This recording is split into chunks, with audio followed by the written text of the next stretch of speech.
आपको यकीन नहीं होगा कि कृष्ण कृष्ण बोलने से क्या होता है। आइए जानते हैं क्या हुआ जब बकरी ने खाया कृष्ण रूपी नामी पत्ता। एक गांव में एक चरवाहा रहता था जिसके पास बहुत सारी बकरियां थीं। एक दिन गांव के बाहर बहुत से महात्मा यज्ञ करने आए। वे वृक्ष के पत्तों पर चंदन से कृष्ण कृष्ण लिखकर पूजा कर रहे थे। यज्ञ पूरा होने के बाद महात्मा वहां से चले गए, लेकिन वे पत्ते वहीं पड़े रह गए। चरवाहा अपनी बकरियों को रोज वहीं चराने लाता था। एक दिन बकरियों में से एक बकरी ने वह पत्ता खा लिया जिस पर कृष्ण कृष्ण लिखा हुआ था। जब चरवाहा बकरियों को लेकर घर लौटा तो सभी बकरियां अपने बाड़े में जाकर मेमे करने लगी, लेकिन वह बकरी जिसने कृष्ण नाम का पत्ता खाया था वह कृष्ण कृष्ण करने लगी। कृष्ण नाम रूपी पत्ता अंदर जाने से बकरी का मैं भी चला गया। सभी बकरियां ने उस बकरी को सींग और धक्के मारकर बाड़े से बाहर कर दिया।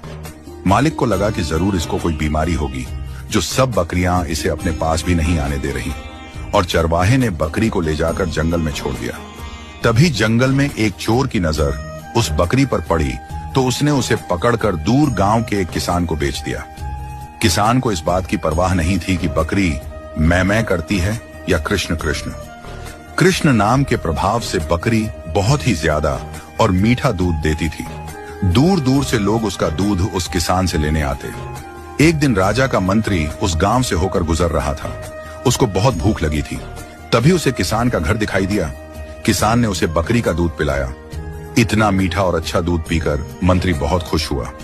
उन्होंने किसान से कहा, हमने इससे पहले ऐसा दूध कभी नहीं पिया। किसान ने कहा, यह तो इस बकरी का दूध है जो सारा दिन कृष्ण कृष्ण करती रहती है। वह किसान का धन्यवाद करके वापस राजमहल की ओर चल दिया। उन दिनों राजमाता काफी बीमार थीं। कई वैद्यों के उपचार के बाद भी उनकी स्थिति में सुधार नहीं हुआ।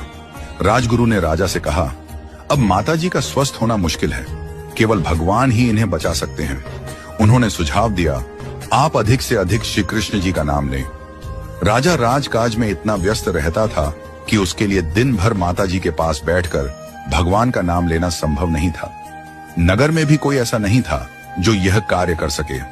तभी मंत्री को उस बकरी की याद आई जो हमेशा कृष्ण कृष्ण का जाप करती रहती थी। मंत्री ने राजा को इसकी जानकारी दी। पहले तो राजा को विश्वास नहीं हुआ, लेकिन जब मंत्री उसे लेकर किसान के घर गया तो राजा ने बकरी को कृष्ण कृष्ण झपते हुए सुना और आश्चर्यचकित हो गया। राजा ने किसान से विनम्रता से कहा, आप ये बकरी मुझे दे दीजिए। किसान ने कुछ पैसों के बदले खुशी खुशी बकरी राजा को दे दी। अगले दिन से बकरी राजमहल में राजमाता के पास बैठकर निरंतर कृष्ण कृष्ण